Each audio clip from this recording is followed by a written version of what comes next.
Hello. Hey.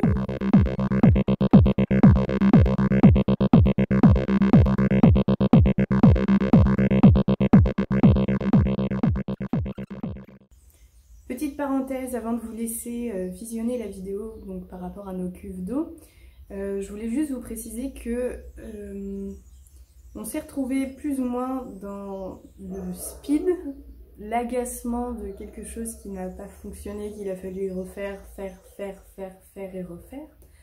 Donc on a oublié par moment de filmer, on n'a pas eu envie par moment de filmer. Donc il peut manquer quelques vidéos qui permettent de vraiment faire le lien. C'est pas non plus complètement désordonné, ça permet de comprendre ce qui s'y passe. Mais voilà, peut-être qu'il manque quelques informations à certains moments, donc dans ce cas-là, je viendrai rajouter des annotations.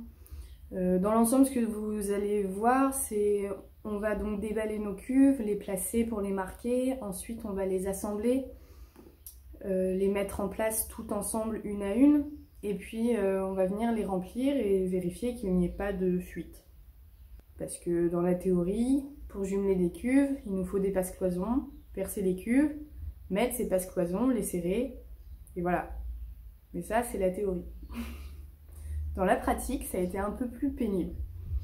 Donc voilà, je vous laisse aux images et vous verrez par vous-même. Bon visionnage!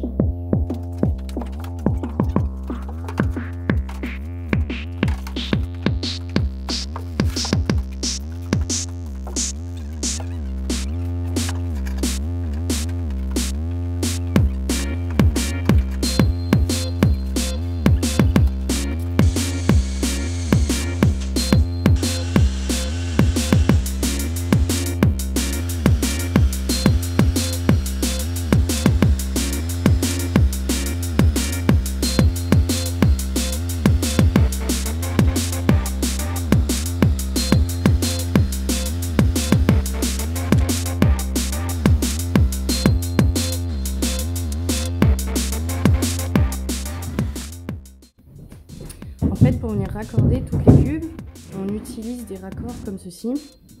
Donc on va venir mettre le raccord dedans, la cuve, il y aura un gros joint entre les deux cubes.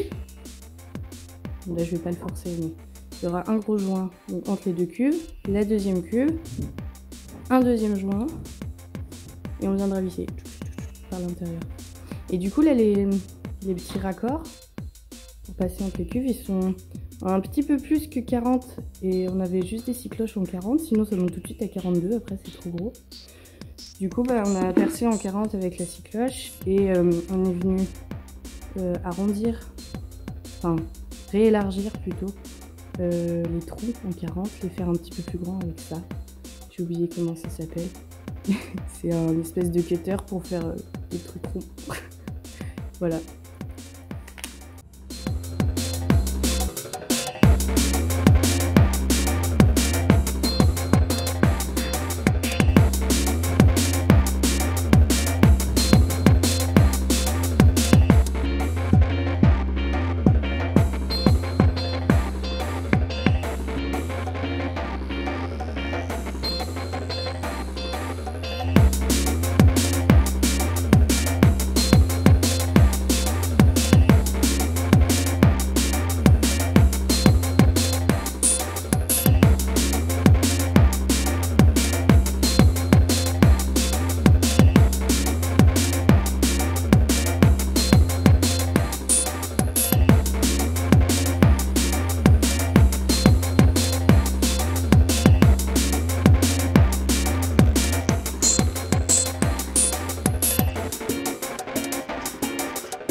En fait là on a juste testé de toutes les raccorder en passant juste un raccord à l'intérieur sans visser, juste pour voir si toutes les cuves elles s'assemblaient bien ensemble. On a un petit problème parce qu'on n'avait pas encore, là ici c'est les accroches pour faire les coffres qui seront dessous. En fait on a percé il y a une tige filetée. Et en fait, on n'avait pas calculé ça, les coffres, quand on avait posé les plans. Donc c'est-à-dire que là, les cuves, bah, elles passent plus. De pas beaucoup. Donc on peut pas les mettre à plat. Bah, là, va falloir enlever ça pour venir percer ici. Et ça gênera plus.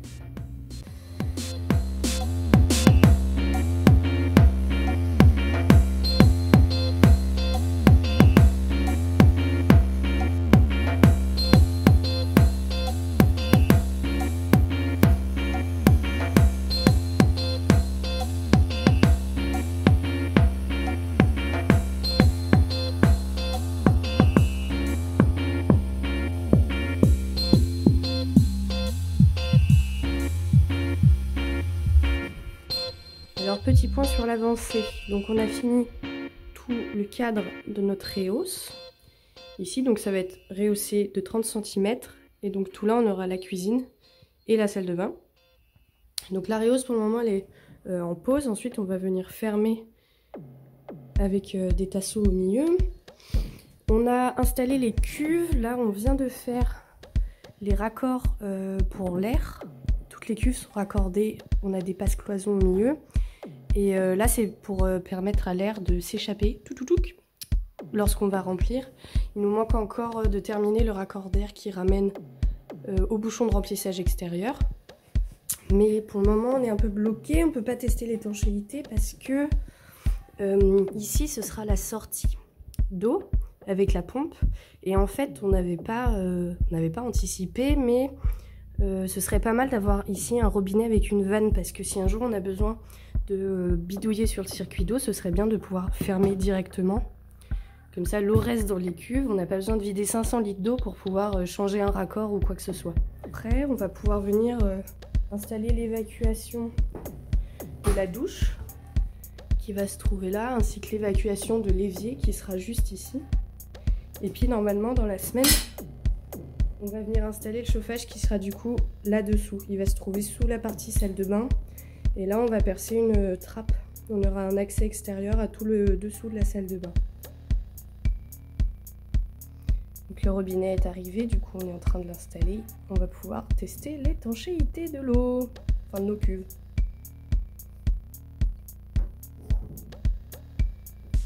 Donc là, on est en train de remplir les cuves pour faire notre premier test d'étanchéité. Donc on les branche directement ici pour voir déjà si tous nos raccords sont bons, qu'il n'y a pas de problème. Et après du coup on viendra fermer, tout coller, et on regardera juste si on n'a pas de fuite à ce niveau là. Mais d'abord on va tester tous les joints entre les cuves. Parce qu'on en a ici, là, là, là, là. Là on guette l'arrivée d'eau dans la dernière cuve. Et puis là du coup il y a notre sortie. Donc en fait on a mis des passes-cloisons, il y en a un en haut et un dans le bas de la cloison. Comme ça peut se remplir, ça pousse l'air aussi au-dessus. Et là ça permet vraiment à l'air de venir, en fait sur les derniers centimètres qui vont rester, ça permet vraiment à l'air de venir s'échapper de cuve en cuve pour ressortir après sur notre bouchon extérieur. Comme ça il n'y a pas d'air qui empêche aux cuves de se remplir.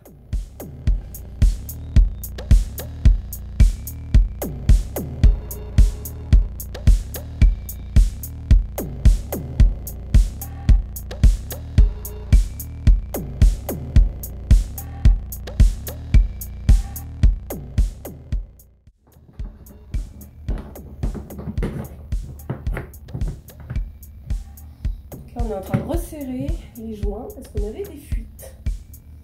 C'est un travail fort agréable.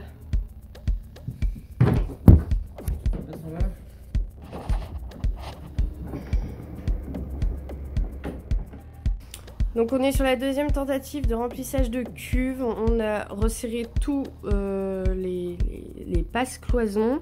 Et en fait, comme c'est fait... donc ça ressemble à ça, ça fait un écrou qui vient se mettre sur un tube fileté avec des joints. Et en fait, à la main, on n'arrivait vraiment pas, enfin on avait serré à fond, on ne pouvait pas serrer plus. Et comme c'est fait dans les cuves, on ne pouvait pas y amener de pince multiprise ou quoi que ce soit. Donc on pensait que c'était bien serré et en fait pas du tout. Donc on a dû devenir innovant.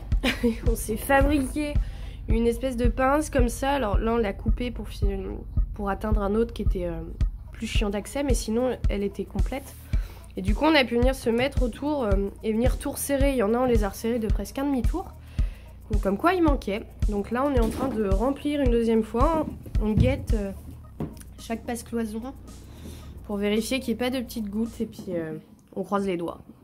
Edith, il y a une fuite. Oh. Alors il y a le passe-cloison en bas qui fuit ici, celui-ci et celui-ci. Donc là on vide, donc ici déjà ça fuit pas, c'est pas mal. Donc on va vider tout ce qu'on vient de remplir, joie, et on va déjà commencer à resserrer. On va peut-être doubler le joint à certains endroits, et si vraiment ça fuit toujours, on avisera. Donc voilà, les joints, on est venu les doubler en fait. On en a mis 2, comme ça on peut plus les serrer et ça vient vraiment faire contact beaucoup plus facilement que s'il n'y en a qu'un. Parce que c'est hyper dur de venir serrer à l'intérieur de ces trucs là et il n'y a pas de clé qui existe, donc on a dû en fabriquer tant bien que mal. C'est un peu la merde. Donc on en a fabriqué dans du plastique comme ça. Mon frère il nous en a imprimé une, mais on a réussi à la péter. La première qu'on a faite comme ça, on l'a pété aussi. Donc voilà, on les découpe à la taille de l'écrou. Il faut venir dedans, essayer de serrer tout ça.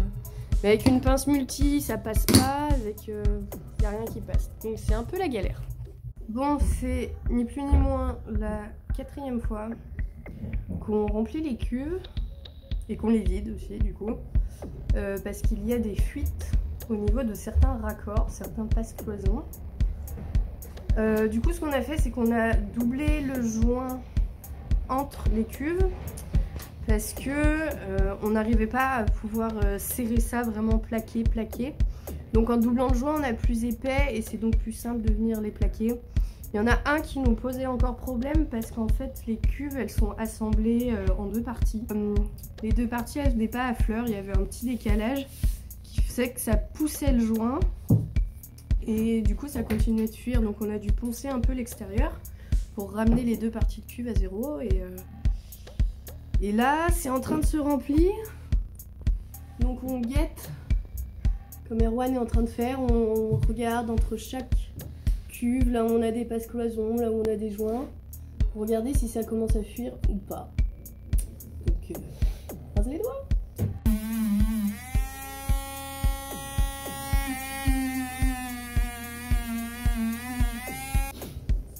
Donc là on est en train de venir attaquer au papier de verre parce qu'en fait les cuves elles sont faites en 2 parties et là où elles ont été soudées il y a un petit boudin de la soudure quoi, en fait ça fait un petit boudin et donc nos joints ils peuvent pas plaquer et faire l'étanchéité parfaite. Donc on a des petites gouttes qui coulent. Donc là je suis en train de poncer cette jointure en fait pour avoir quelque chose de plat et d'étanche.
Est-ce que ça fait genre 5 fois qu'on débranche les cuves et qu'on les remplit, qu'on les vide? Oui. Est-ce qu'on en a ras le cul? Oui. Donc là on va réinstaller la membrane en caoutchouc qui va sous les cuves d'eau propre. Parce que avec toutes nos petites fuites qu'on a eues, on s'est quand même dit que ça pourrait être pas mal d'avoir un espèce de bac qui vienne englober un peu toutes nos cuves. Comme ça, si jamais, on espère que non, mais si jamais il doit y avoir une petite fuite encore par la suite, on sait jamais pour X raison, au moins l'eau va pas venir couler sous tout le plancher, sous toute la réhausse, etc. Donc comme ça fera un bac qui permettra de récupérer cette eau si jamais il y a une fuite.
Donc en fait là on venait de faire notre dernier remplissage.